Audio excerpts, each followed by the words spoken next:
Selamat datang di channel kami, Excellent Future. Hari ini kita akan membahas tentang soal SIMAK UI tahun 2019, bagian Fisika. Dari nomor 36 sampai dengan nomor 40, bersama saya, Ahmad Muharam Jaya. Semua di sini ada jadwal SIMAK UI tahun 2020, mulai dari pendaftaran, ujian, sampai dengan pengumuman. Mungkin teman-teman semua bisa dicatat.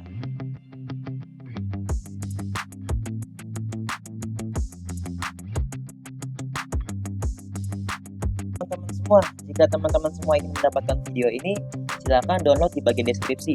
Jangan lupa juga untuk like, share, dan juga subscribe video ini. Selamat menonton. Oke teman-teman, nomor 36. Dua buah satelit terletak pada posisi geostasioner dengan ketinggian sama. Satelit A memiliki massa 3 kali satelit B, di mana MA sama dengan 3 MB. Jika tiba-tiba gravitasi bumi menghilang, kedua satelit akan terlepas dari orbitnya dan bergerak lurus dengan hukum 1 Newton. Satelit akan bergerak lebih jauh adalah kira-kira mana yang akan bergerak lebih jauh, teman-teman. Oke, di sini jika kita garis bawahi, posisinya adalah posisi geostasioner. Di mana kalau posisi geostasioner ini adalah memiliki ketinggian yang sama. Artinya mereka nggak ada perpindahan sama sekali. Kalau kita ukur dari pusat bumi atau kulit bumi, nanti mereka memiliki ketinggian yang sama untuk satelit A dengan satelit yang B. Gitu ya teman-teman semua. Nah, satu lagi kata kuncinya adalah massa A 3 kali daripada massa B. Berarti massa A-nya ini lebih besar daripada si massa B ya teman-teman. Nah, di sini yang akan ditanyakan adalah satelit mana yang akan bergerak lebih jauh. Jadi jika yang tanya adalah satelit mana yang bergerak lebih jauh, itu hubungannya sama kecepatan teman-teman. Oke, kecepatan itu jika dihukum Newton tentang gravitasi, persamaannya adalah akar dari konstanta gravitasi bumi, G, dikalikan dengan massa bumi. Di sini massa bumi ya teman-teman, bukan massa satelit ataupun benda lain. Dibagi sama jari-jari bumi ditambah dengan ketinggian. Nah, ketinggian dimaksud adalah ketinggian daripada satelit atau benda lain yang berhubungan dengan bumi. Itu teman-teman semua. Jadi di sini kondisinya adalah mereka memiliki ketinggian yang sama. Oke, namun yang berbeda adalah massanya. Untuk di sini teman-teman bisa lihat. Untuk mencari kecepatan yang mempengaruhi hanyalah ketinggian saja teman-teman. Nah, untuk massa nggak berpengaruh sama sekali untuk konsep hukum Newton tentang gravitasi. Jadi, walaupun mereka memiliki massa yang berbeda nih, yang pertama sama yang kedua, mereka nggak akan berpengaruh sama sekali. Jadi, tetap yang berpengaruh adalah ketinggiannya. Semakin jauh ketinggiannya dari permukaan bumi, dia akan memiliki kecepatan yang semakin lambat. Nah, makanya di sini V itu hubungannya adalah berbanding lurus dengan kecepatan. Gitu teman-teman. Kalau ketinggiannya dia semakin jauh, otomatis kecepatan semakin lambat. Begitupun sebaliknya. Jika nanti V-nya ingin cepat, otomatis kita butuh ketinggian yang sangat rendah.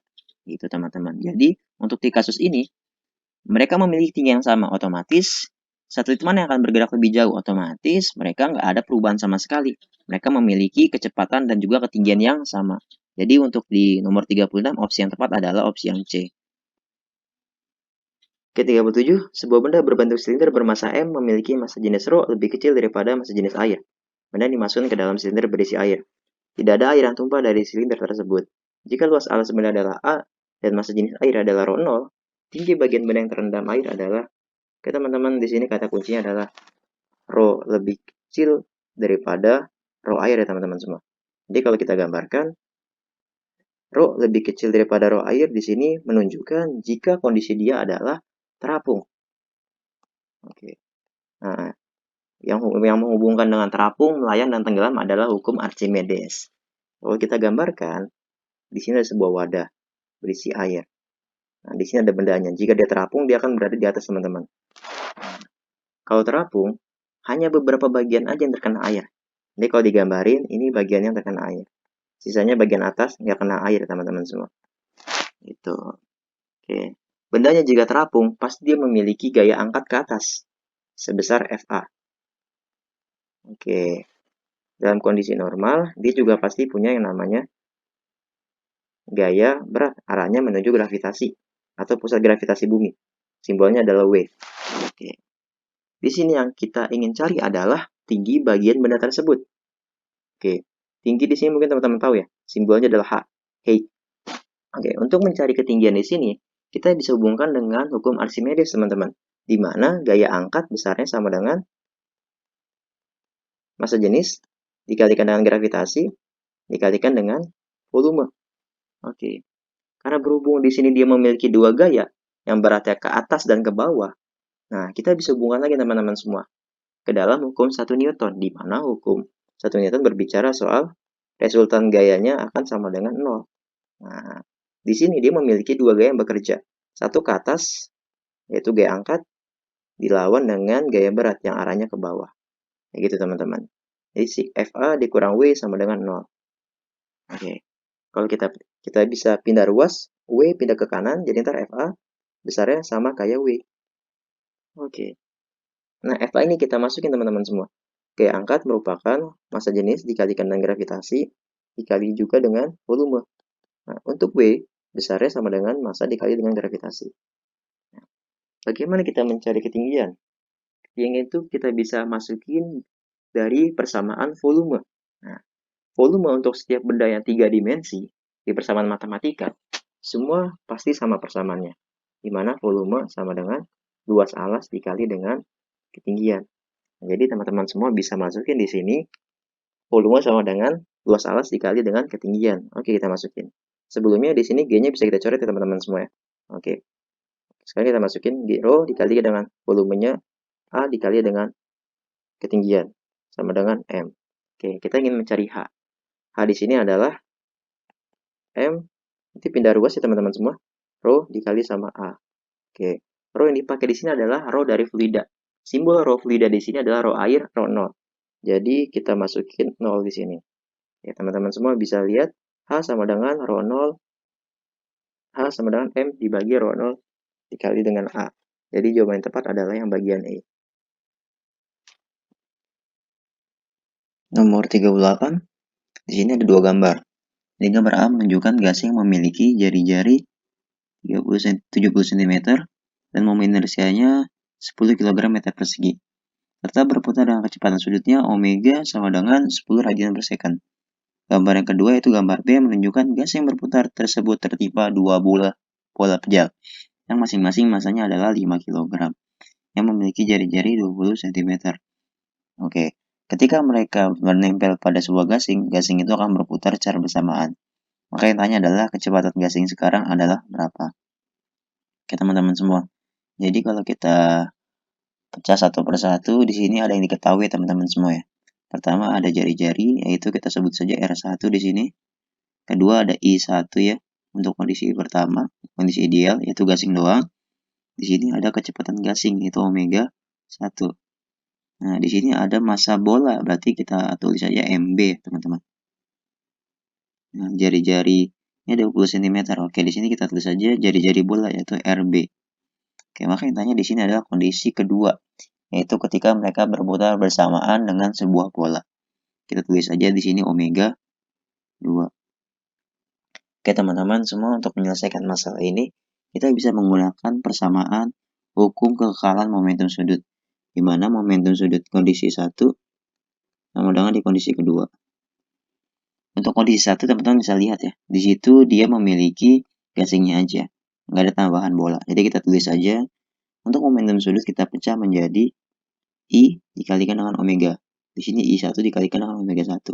Akan sama dengan, untuk kondisi kedua teman-teman bisa lihat sendiri, di situ ada kondisi gasing ditambah dengan dua bola. Jadi kalau kita tuliskan di sini ada gasing kita tulis saja inersia 1 atau I1 ditambah dengan dua buah bola, berarti ada dua inersia bola, 2 IB. Nah, 2 IB dikalikan dengan omega yang kedua, karena mereka berputar bersama-sama. Kayak gitu teman-teman semua.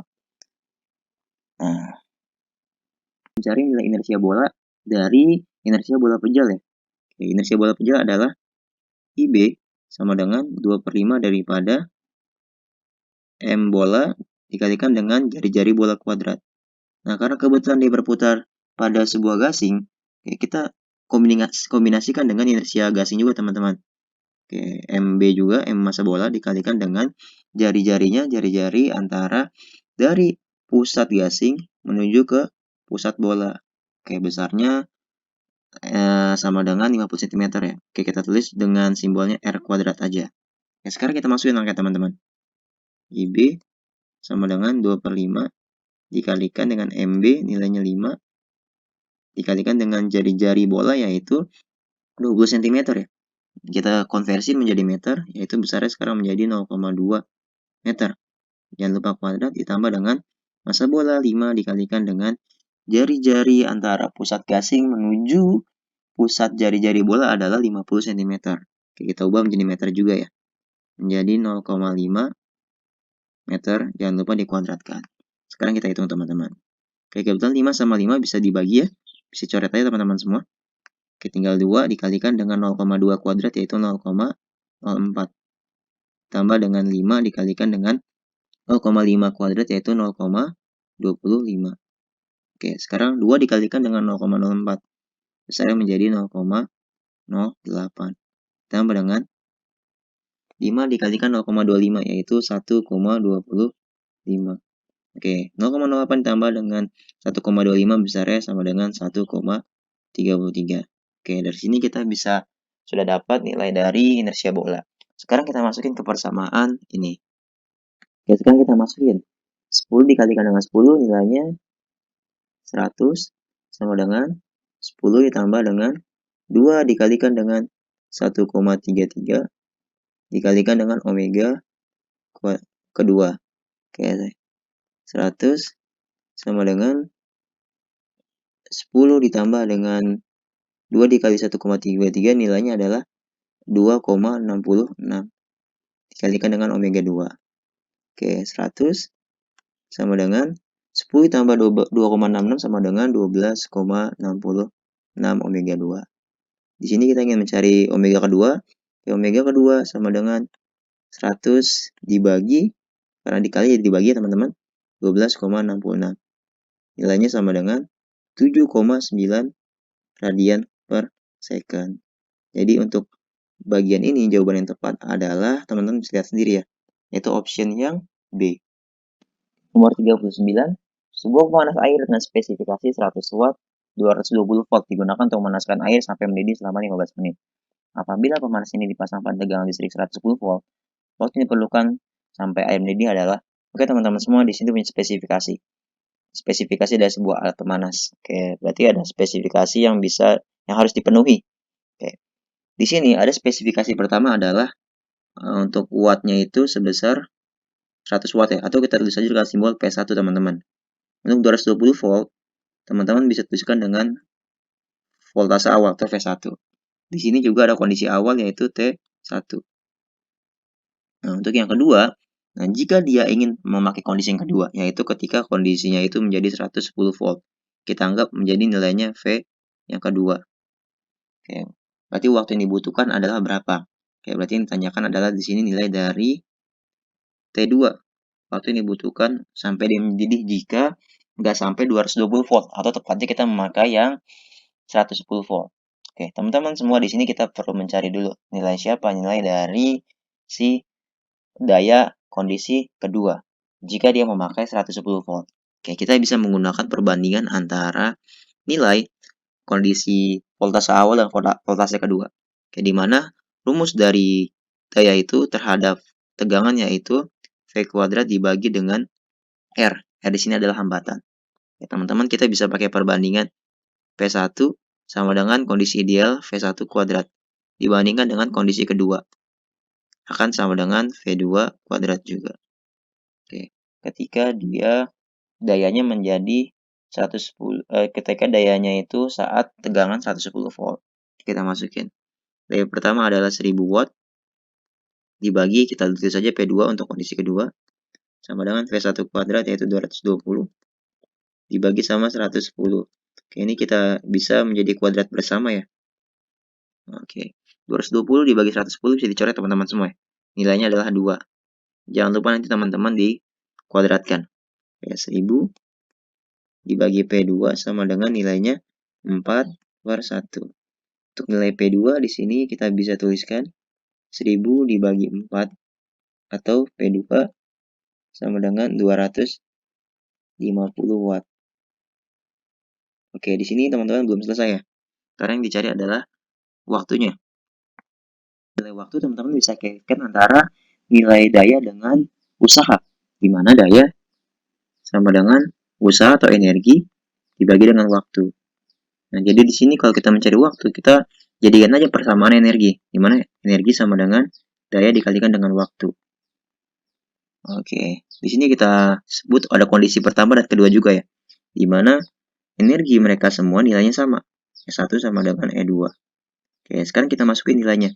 Untuk energi 1 merupakan perkalian antara daya pertama dengan waktu pertama. Akan sama dengan daya kedua dikalikan dengan waktu yang kedua. Oke, teman-teman. Ke daya pertama nilainya 1000 watt. Dikalikan dengan waktunya sama dengan 15 menit ya. Oke, karena di sini satuannya sama-sama menit, teman-teman nggak usah konversi ke second. Nggak apa-apa. Waktu pertama 15 sama dengan 250 watt dikalikan dengan waktu yang kedua. Ya, untuk mencari waktu yang kedua, sama dengan 1000 dikalikan 15 dibagi sama 250. Nah, di sini kebetulan 1000 bisa dibagi sama 250 ya. Oke, nilainya 1000 dibagi 250 sama dengan 4. Oke, untuk T2, 4 dikalikan dengan 15, yaitu nilainya menjadi 60 menit. Jadi teman-teman bisa lihat, untuk jawaban yang tepat adalah option yang D.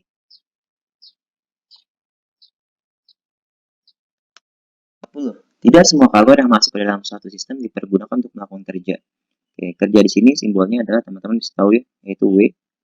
Nilai W itu sama dengan Q1 dikurangi dengan Q yang kedua. Di mana Q1 ini adalah Q yang terima atau Q serap. Untuk kondisi kedua adalah Q lepas. Oke, Q terima dikurangi dengan Q lepas. Jadi apakah semua kalornya akan digunakan, yang masuk ke dalam sistem akan digunakan menjadi usaha?